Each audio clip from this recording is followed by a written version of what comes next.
반갑습니다. 일곱 빛깔 책 이야기입니다. 늘 함께여서 미처 돌아보지 못한 이름 가족. 오늘은 그런 가족의 아픔에 대해서 공감해보게 하는 책 가족의 발견과 함께 합니다. 가족이 주는 상처가 아프게 다가오는 건 고통의 실체를 제대로 파악하기 어렵기 때문인데요. 가령 사회에서 만난 누군가를 미워하는 일은 그리 힘든 일은 아닙니다. 그 사람을 피하거나 내 인생에서 삭제하면 되거든요. 하지만 미워하는 사람이 가족이라면 어떨까요? 우리가 가족 안에서 더 외롭고 힘든 이유, 왜 가족에게 분노하고 상처받는지, 그리고 그 상처는 치유할 수 있는지, 가족 심리치유 전문가인 최광현 교수는 이 책을 통해 답을 해주고 있습니다. 심리학의 눈으로 본 가족의 모습에서 진짜 행복을 찾는 시간이 되길 바라면서 가족의 발견 속으로 들어가 보겠습니다. 초등학교 3학년 때 나는 인생에서 가장 아픈 상처를 경험했다. 오랜 시간이 지난 지금도 그때의 아픔과 고통이 가슴 한편에 남아있다. 당시 가장이었던 아버지가 부득이하게 실직을 하셨다. 그와 동시에 부모님이 싸우는 횟수가 늘었다. 불안과 근심이 우리 집을 엄습했고 나는 그런 집에 있고 싶지 않았다. 다행히 나에게는 친한 친구가 하나 있었다. 그 친구와 매일 어울려 놀았다. 그러던 어느 날 친구가 말 그대로 청천벽력 같은 말을 했다. 우리 엄마가 너하고 놀지 말래. 이제 우리 집에 놀러 오면 안 돼? 왜 그래야 하는지 물었더니 아버지의 실직에 따른 우리 집의 가난이 원인이었다. 실직 기간이 길어지면서 우리 집은 새빵살이를 하게 됐다. 당시 우리 집의 가난은 내가 이해할 수도 없고 받아들일 수도 없는 수치를 안겨주었다. 친구가 그 말을 한 후에도 우리는 함께 놀았고 그때마다 친구는 엄마에게 매를 맞았다. 그러다 어느 순간 더는 함께 놀지 않게 되었다. 당시 그 친구의 아버지는 은행에서 일하고 있었다. 아마도 그 엄마는 은행원의 아들이 실직자의 아들과 어울리는 것이 교육상 좋지 않다고 여겼던 것 같다. 그 이후 나는 은행원은 싫어했다. 누가 은행에 취직했다고 하면 별 볼 일 없는 회사에 왜? 라며 삐딱하게 말하기도 했다. 내가 가진 환경과 조건 때문에 친구와 헤어지는 고통을 경험한 후 나는 외롭고 우울한 아이가 되어버렸다. 자신감을 잃어버렸고 친구를 잘 사귀지 못했다. 하굣길에 다른 아이들은 짝을 이루어 즐겁게 수다를 떨거나 함께 가게며 문방구에 들렀지만 나는 언제나 혼자였다. 이러한 경험을 아무렇지 않게 이야기할 수 있게 된 것도 최근 들어서다. 나에게는 그렇게 오래도록 고통스러운 일이었다. 그런데 얼마 전 내가 상담을 직업으로 선택하고 가족의 상처와 고통에 대해 연구할 수 있게 한 원동력이 그때의 경험이었다는 것을 깨달았다. 그때의 경험이 나로 하여금 다른 사람들의 외로움과 고통, 상처에 관심을 갖게 했던 것이다. 상처는 우리 인생에서 가장 큰 자기 성장 동력이다. 상처에는 그 어떤 의미가 있고 인생의 과제가 숨어 있기 때문이다. 고생 그 자체가 힘든 게 아니다. 죽을 만큼 고생했는데 그 고생이 쓰레기통에 들어갈 휴지 조각처럼 아무 가치 없는 것이라고 생각될 때 고통이 온다. 우리 인생에서 정말 중요한 것은 자신의 상처에 어떤 의미를 부여하느냐이다. 자기 인생의 고통과 불행을 가져다 준 상처, 그것을 바라보는 관점의 변화는 그 의미를 발견함으로써만 가능하다. 우리는 어릴 때부터 착해야 한다라는 말을 수없이 들어왔고 또 착하게 행동했을 때는 칭찬과 격려를 받았다. 동화는 착한 사람이 복을 받고 없고 악한 사람이 망한다라는 내용의 이야기를 통해 앞으로 착하게 살아야 한다는 메시지를 우리 안에 심어주었다. 아이들은 자연스레 착한 아이가 되기로 마음먹는다. 자기 것을 기꺼이 동생에게 양보하며 힘들 때 짜증을 내거나 투정을 부리지 않고 참아낸다. 어른들은 이런 아이에게 대견하고 예쁘다고 하며 무엇보다 아이를 믿어준다. 그것이 아이로 하여금 더 착한 아이가 되도록 스스로를 조절하고 억제하게 하며 착하지 않은 것으로 규정되는 행동을 했을 때 죄책감을 느끼게 한다. 착한 아이는 태어날 때부터 착한 아이로 태어난 게 아니다. 주변 환경과 어른들의 요구에 자신을 그렇게 맞춘 것이다. 그들은 타인의 시선으로 자기를 바라보는 습관을 갖고 있다. 사회생활은 이러한 사람들에게 지뢰밭이다. 타인을 배려하고 상대방의 마음에 상처를 주지 않으려다 전투적으로 자기 의견을 주장하고 관철하려는 사람들에게 치이고 자기가 원하는 것을 분명하게 알고 있는 사람과의 경쟁에서 밀린다. 또 착한 사람들은 자기의 욕망을 인정하고 있는 그대로 표현하지 못하기 때문에 스스로 눈치 보는 관계를 만들고 힘들어할 수도 있다. 심지어 치열한 경쟁 관계에서는 소극적인 태도를 취하다 손해를 보기도 한다. 사회생활에서 다른 사람들과 신경전을 벌이고 그 가운데 몰려오는 긴장과 갈등을 조절하기 위해서는 에너지가 자기 자신에게 집중되어 있어야 한다. 다른 사람들이 나를 어떻게 보고 나에게 무엇을 하는가에 신경 쓰기보다 내가 무엇을 원하고 어떻게 해야 하는가에 집중해야 한다. 그러나 어린 시절부터 언제나 다른 사람의 눈으로 자신을 보아온 습관은 이를 방해한다. 그러다 보면 언제나 갈등 회피를 선택하게 된다. 착한 사람들이 능력이 없어서 회피하는 것이 아니다. 경쟁과 갈등은 착해야 한다는 기존의 사고틀과 충돌을 빚기 때문에 그들은 경쟁과 갈등 그 자체보다는 자기 내면의 갈등으로 인해 달아나는 것이다. 착한 사람들이 가진 지나친 겸손과 조심성, 소극적인 태도는 종종 자기 안에 있는 능력을 발휘하지 못하게 만든다.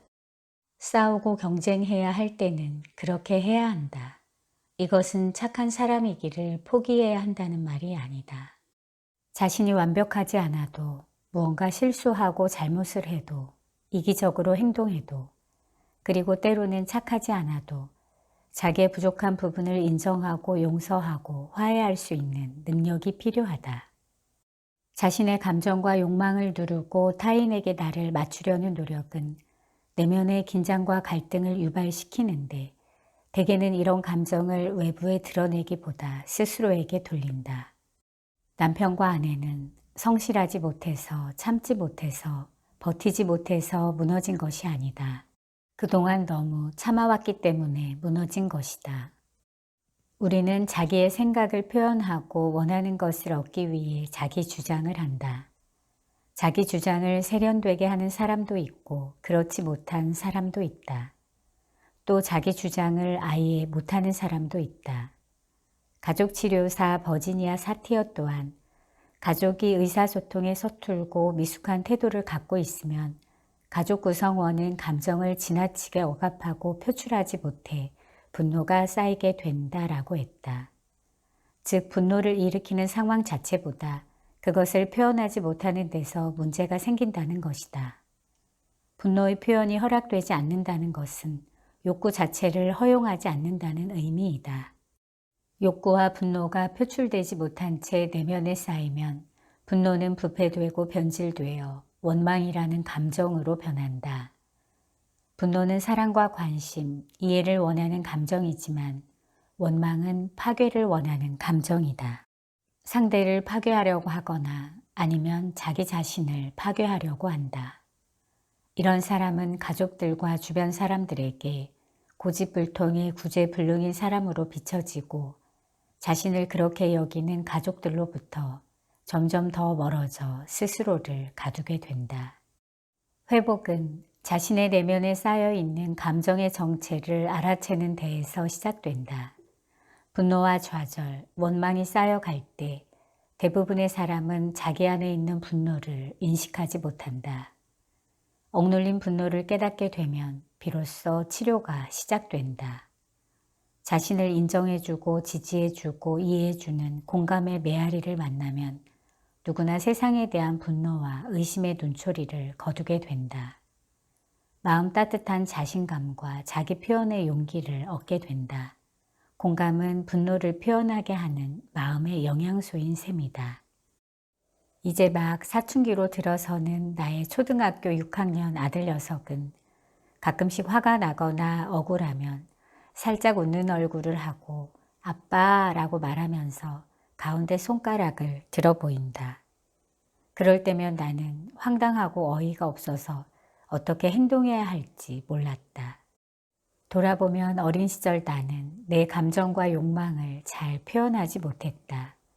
순종 아니면 불순종의 이분법적 구조가 지배하던 우리 집 분위기에서 자기 주장이라는 인생의 기술을 사용하거나 발전시킬 수 없었다. 나의 사춘기는 무기력하고 무언가에 늘 억눌린 듯 숨막히는 시간이었다. 문제 행동을 일으키지 않는 대신에 우울과 무기력으로 자기 표현을 했던 것 같다. 아들의 가운데 손가락을 보며 그래, 너는 아빠처럼 살지 마라. 좀 더 적극적으로 너의 감정과 욕구를 표현하고 자기 주장의 기술을 세련되게 발전시켜라. 그렇게 마음속으로 빌었다.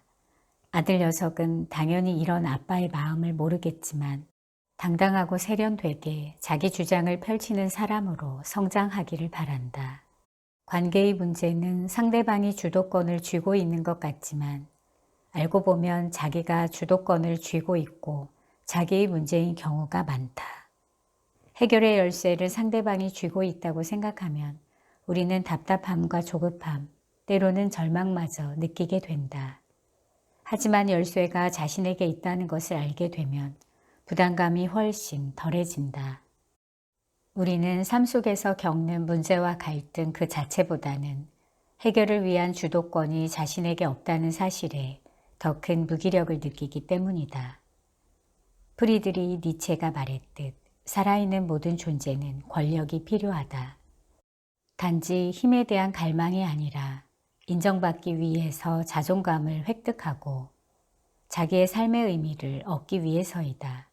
니체에 따르면 권력은 힘을 얻기 위해서가 아니라 자아실현과 자기 성취를 위해서 필요하다.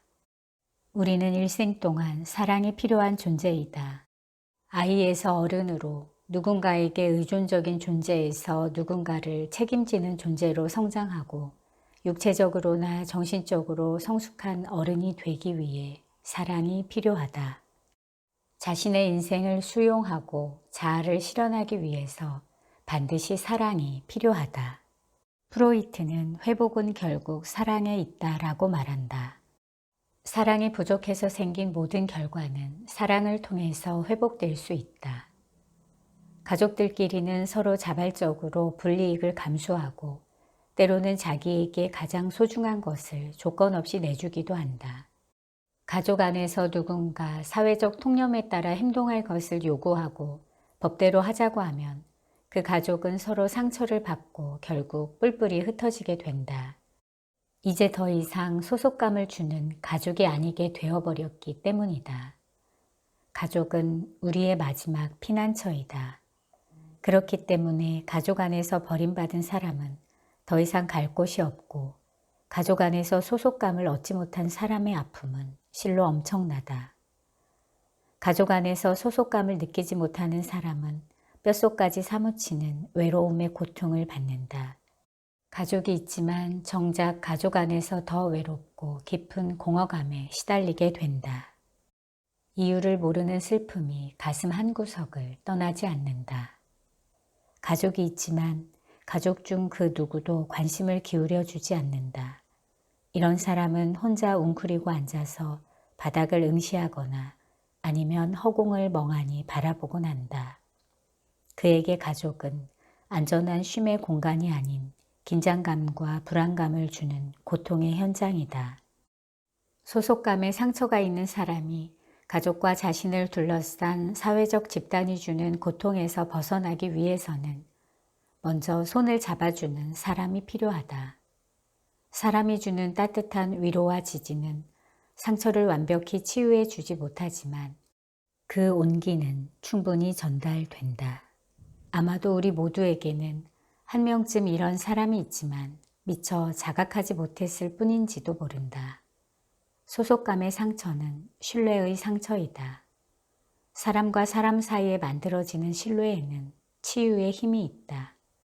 신뢰의 관계를 통해 나는 더 이상 혼자가 아니며 더는 혼자 버티지 않아도 된다는 사실에 큰 위로와 힘을 얻을 수 있다.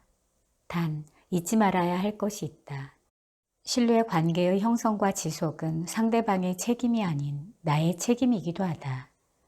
신뢰 관계 속에서 우리는 자신이 어떤 상처를 받았는지, 집단에 소속되기를 얼마나 열망했는지 알게 된다. 신뢰 관계를 통해 소속감이 어느 정도 치유되었다면 이때부터는 그것을 안정적으로 유지하는 노력이 필요하다. 공감과 위로, 갈등 상황에서 서로 입장을 바꾸어 이해하려는 자세를 통해 가족 내에서 지속적인 신뢰를 쌓아가야 한다. 에리 프롬은 독립적인 삶을 살기 위해 용기와 믿음이 필요하다라고 말한다. 자기 자신을 향한 용기와 믿음은 한 걸음씩 부모 또는 기존의 의존 관계에서 걸어 나올 수 있게 해준다. 이때 자기 내면에서 올라오는 불안감을 극복하기 위한 노력은 비록 서투를지라도 둥지를 벗어나기 위한 워밍업이 될 수 있다. 기억하자. 둥지를 벗어나기 위해서는 어미새의 도움이 필요하지만 결정적인 날갯짓은 본인의 몫이라는 것을.